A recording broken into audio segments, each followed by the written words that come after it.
Before I, 32 male, was born, my mom found out that my bio father was cheating. They started on the divorce proceedings before she found out she was expecting. When she told him, he said that was impossible since he was infertile and she must have cheated. He asked for a paternity test but she was emotionally exhausted.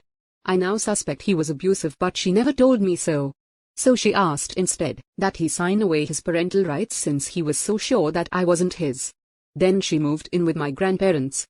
When I was 14, I asked her about him and I wanted the full story. She told me what I wrote above in me being an immature teen boy. I threatened to run away unless she contacts him. I thought then that she was just being petty and if he had proof I was his kid, he would be a dad. When she did, he sent this really hurtful letter to both of us calling her a lot of names that made my blood boil and accusing her of trying to bleed him dry of his money. That was the day I decided that I didn't need him at all. Fast forward to about 8 months ago, I guess he had a near-death experience and tried to contact my mom to apologize for what he did. Of course, she refused, but he managed to get a picture of me. I am like his clone.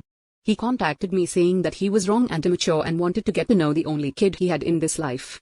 I refused. Then he started trying to bribe me to interact with him, offering to pay for my student loans, offering to get me a house, inviting me on expensive trips. I refused everything. I told my fiancée, female, 29, everything, and she was supportive at first. Then she started to urge me to get him to pay off our loans and help us get a home. I refused categorically. It's relevant to mention that due to the global issue, we have a lot of debt, and we delayed our wedding to pay some of it down. I got fed up and asked him to meet. Then I told him I would never accept a cent from him. And if he tried to contact me again, I would be calling the cops and doing my best to get a restraining order. When I told my fiancée, she exploded saying that me making that bigger financial decision without consulting her showed her just how controlling and selfish I am. Now, she left and won't answer my calls. So am I the idiot? Not the idiot. This isn't a big financial decision. This is you squaring away family affairs and making it damn clear about a relationship with a man you do not want. Unfortunately, your fiancé seems more interested in milking the situation of money rather than caring about how you feel. Good riddance to her, I'd say. Exactly. And you've just learned a valuable lesson. Your fiancé is manipulating you for financial gain without regard for your feelings. She just showed you her true colors. The more I think about it, the more I'm appalled by her behavior. She left in an attempt to manipulate you and guilt you into taking money from a possibly abusive person. She has no problem exposing you to a toxic relationship if it means she'll get money out of it. Sounds like you're better off without her. She's only interested in money. Lucky break, dude. She just showed you who she is. If she was only interested in money, she wouldn't have been with him while he was involuntarily poor to the point of putting off their wedding. There's a difference between struggling and trying the best you can and poverty tourist slumming it, which is a very difficult way of putting his situation and assumes that the idiot dad is on the level but makes the point. I'm gonna vote no idiots here. I think you need to keep in mind though, your fiancé is being practical while you're being emotional. You feel no connection to this man. While I understand pride and dignity, taking his money when he hasn't contributed to your upbringing at all and owes you some money would put you and your fiancé in a much better situation and wouldn't hurt any more or any less than what you're doing now. It's not the most honorable thing to do. It's not the be the bigger person thing to do.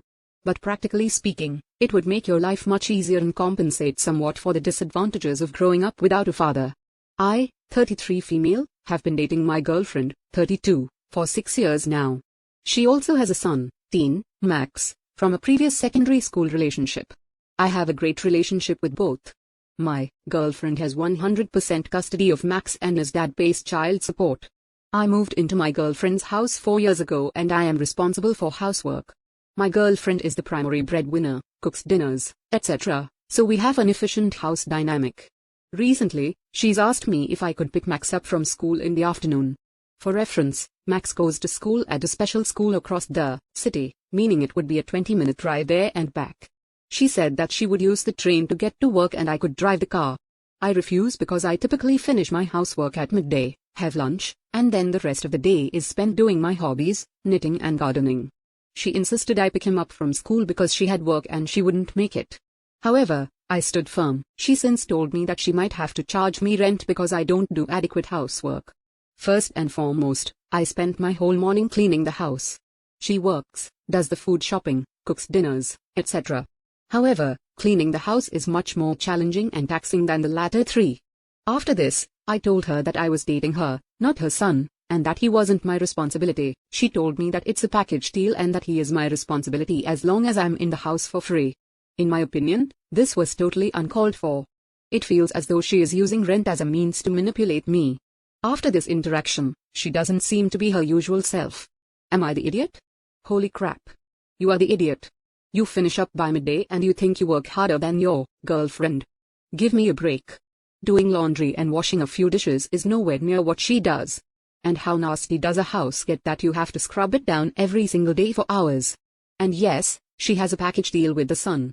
She keeps a roof over your head, food in your belly, electric on, cable, Wi-Fi, water to Washington. You are super ungrateful, it seems. Honestly, it sounds like Op's girlfriend would be an idiot to herself as she stays with Op. Imagine working all day, paying all the bills, cooking, doing the household shopping, etc. Curious what that etc. entails, and your partner won't even pick up your kid from school because they don't want to disrupt their hobbies. And I can't imagine a house with 2 adults and an older teen gets super dirty overnight. This relationship sounds very one-sided in Op's favor. Wow. You sound heartless. 6 years living together, and you don't care for this young person that lives with you full-time. And even if you don't care about your partner enough to help out when she needs you. I hope your partner seriously reconsiders this relationship. You are the red flag. I could barely get through this story. It's so cringe. How on earth can a grown woman behave like such a selfless spoiled princess?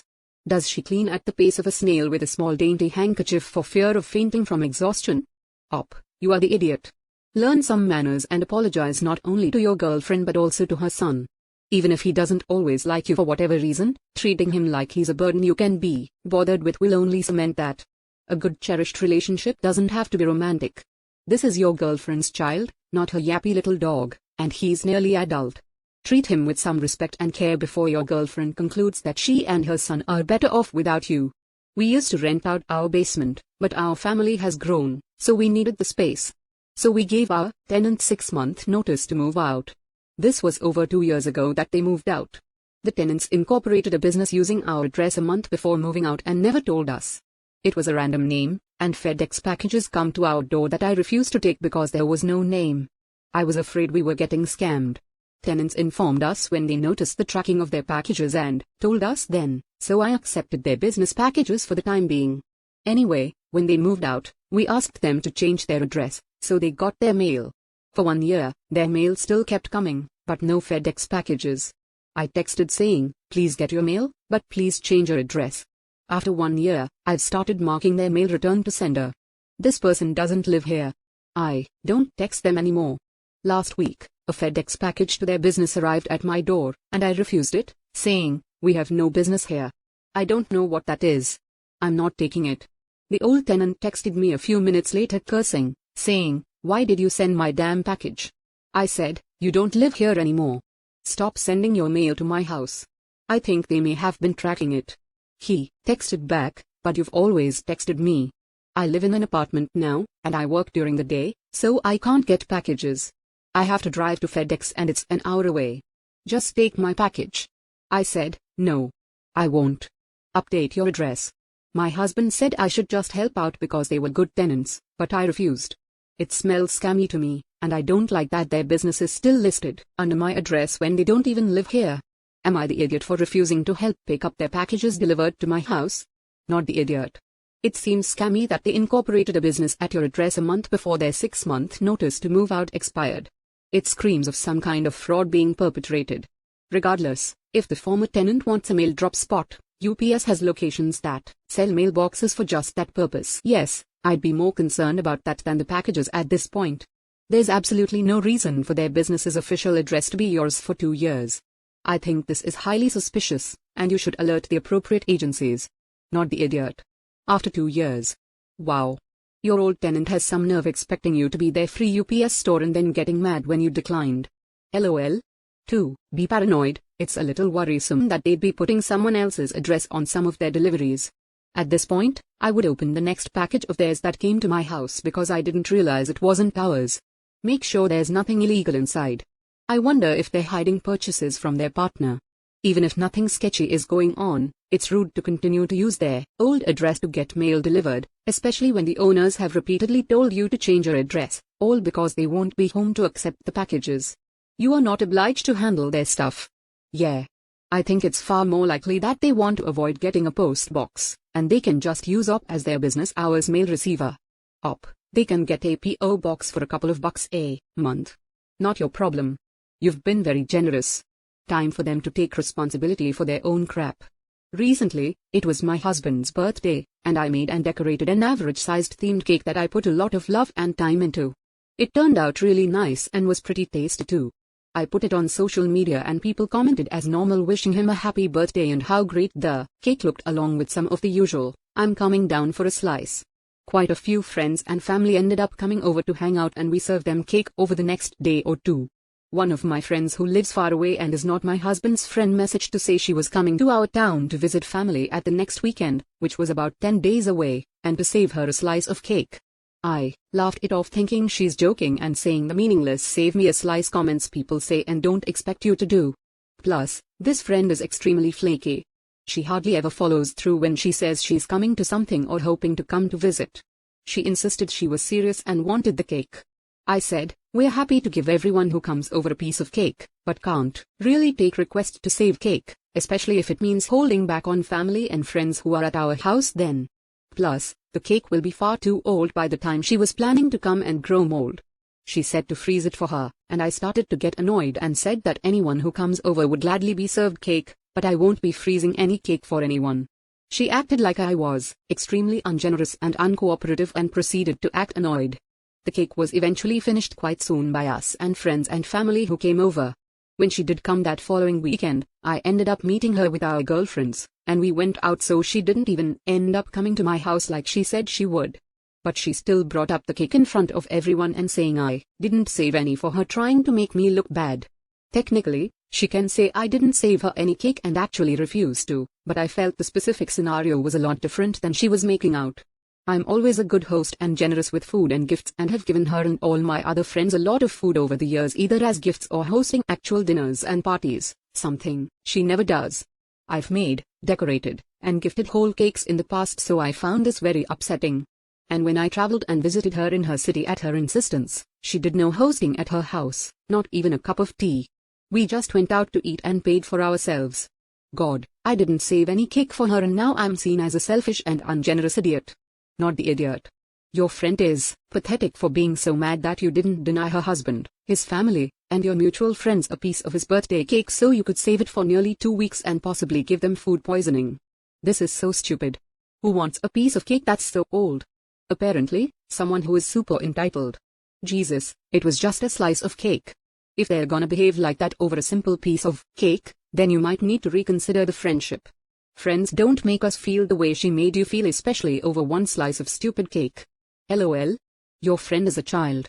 I would say drop her immediately if she's getting upset over you not saving her a piece of cake. Though I honestly would have made a piece of cake and left it in the freezer, unwrapped right out of the oven to make sure it's as stupidly unappetizing as possible. Heck, I would have even made it a horrible tasting cake, way too much baking soda, no sugar, nothing toxic, just super unappetizing. Your friend seems very dramatic and is trying to cause the scene by making you look like a bad hostess amongst your friends. And you're correct about "save me a slice" being one of those weird throwaway lines that loosely translates to "can't wait to get there." Go no contact, block her on all media, delete her number, and erase all thoughts of her from your memory. Good luck, Op. You deserve better friends. My sister is getting married next month. My kids will be 4 months and 2.5. And she stated that her wedding is child-free, which I understand and appreciate. I told her when she stated that I probably wouldn't go as I'd have my baby. I was pregnant at this point, and she brushed it off, I guess. Anyway, last month, she asked if I'd be a bridesmaid, at which point I reminded her that I wouldn't be able to go because of the wedding. She got upset but left it for a few days and then returned to me asking why. My daughter is exclusively breastfed every 3 hours and won't take a bottle under any circumstance. I've tried, so I quite literally can't leave her. She got upset and said the baby would take the bottle if she got hungry enough, which I'm afraid I have to disagree with. After some more arguing, I told her she could either let me bring the baby or not have me come at all. It was more arguing, I stated, Then you just have to reschedule your wedding. In response to her saying I need to be there, I also told her childcare would be hard to find for my oldest as she is autistic and has pretty severe meltdowns. So it's gonna be a struggle either way. She got huffy and left. And ever since then, the family has been treating me like I told her I'd kill her firstborn. I feel awful for upsetting her, and I know it could have been kinder. So am I the idiot? A child-free wedding is perfectly reasonable to have, but if you're going to make that a hard rule, you have to accept some people might just not be able to go, especially with a newborn. Not the idiot, OP. This is the consequence of her choices, not yours. I had a similar issue with my cousin who was getting married a month after I was due to give birth and wanted her wedding entirely child-free. I thanked her for the invite and declined her request that I'd be a bridesmaid because I would have at most a 4-week-old baby. After declining her invite, my cousin went off. No one in the family had ever seen anything like it. 9 years later, and she still doesn't talk to me. It makes family gatherings a bit awkward, but it was her choice. And the longer it goes on, the more unreasonable she looks. Seriously, she knew you were pregnant and still scheduled the wedding close to your due date.